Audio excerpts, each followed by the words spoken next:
Hi, my name is Teresa Gruntz, and I am a junior at California University of Pennsylvania in their teacher education program for pre-K through 4 with a special ed certificate. I'm going to tell you about the teacher that influenced me the most. And while I could sit here and tell you about my kindergarten and first grade teacher who were the same teacher, was a wonderful teacher, caring, loving. We did lots of fun stuff, learned all those formative things you need to learn in kindergarten and first grade. Or I could tell you about my 8th grade teacher who was also wonderful and taught us great things and had us write a story about our life, or even some high school or college professors that have all influenced me to become a better teacher. But the teacher that influenced me the most and gave me the most lessons on becoming a great teacher was my mother, Linda Bechtel.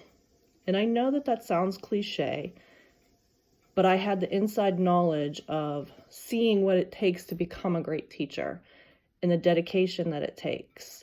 But also, she was my teacher. She was not just my mother. I had her. I was at a very small Catholic school, and she was my teacher. My mother's Catholic faith is very important to her, and she's very dedicated to it. And this dedication spilled over into her teaching career. And she was a teacher in a Catholic school for 41 years. And so she taught for the love of teaching, not for the money. She just loved teaching children and carried this on throughout her life.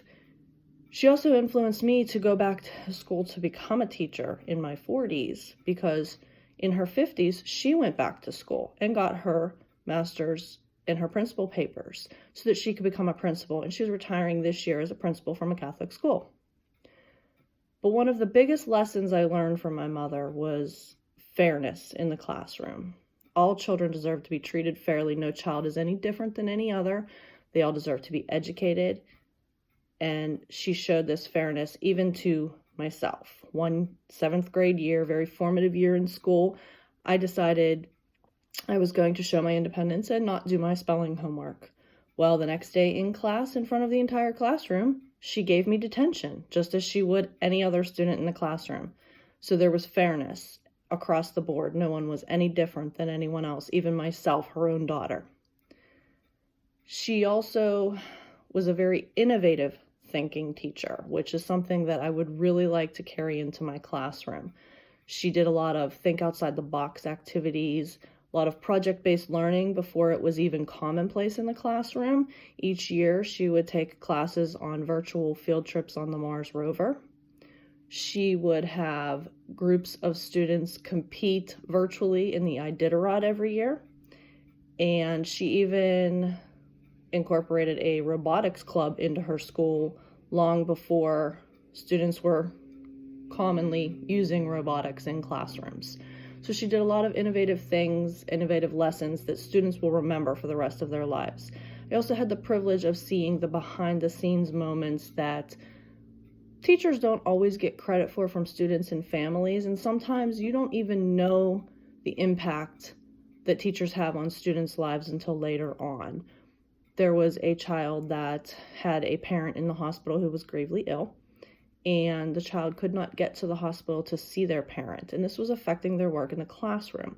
So my mother and another teacher took it upon themselves to take this child to the hospital regularly so that she could see her father, get that interaction, have the visits, so that it would help her out in the classroom and she could focus on what needed to be done in the classroom. They gave her that shoulder to cry on that no one even knew about. And they did not know how much my mother did for this child until later on in life.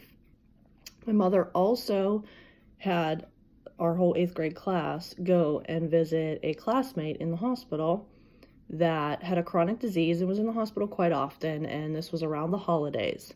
And even though the child did not celebrate Christmas, we went to the hospital, we had a little get-together, we all went as a class, and we went to help cheer up this child who was not going to be home for the holidays and was going to be stuck in that hospital room looking at 4 walls. So that child got to see some friendly faces, have some fun interaction, and we all got to see that compassion that teachers need to bring into the classroom. And I also had the privilege of seeing how much work and dedication it does take to become a teacher, that it's not just, hey, summer's off and, we get to do fun things in the summer. We spend all year planning for what we're going to do in that classroom. So the biggest things I would like to take away from the lessons that my mother gave me were her compassion, her fairness in the classroom, and her innovation. These are the things that I think will really make an impact on students, and that's what we get into teaching for, is to make an impact on students' lives, to help them become better people, better adults, better learners, and have a love of learning. And those things go far when you want to give children a love of learning. Thank you.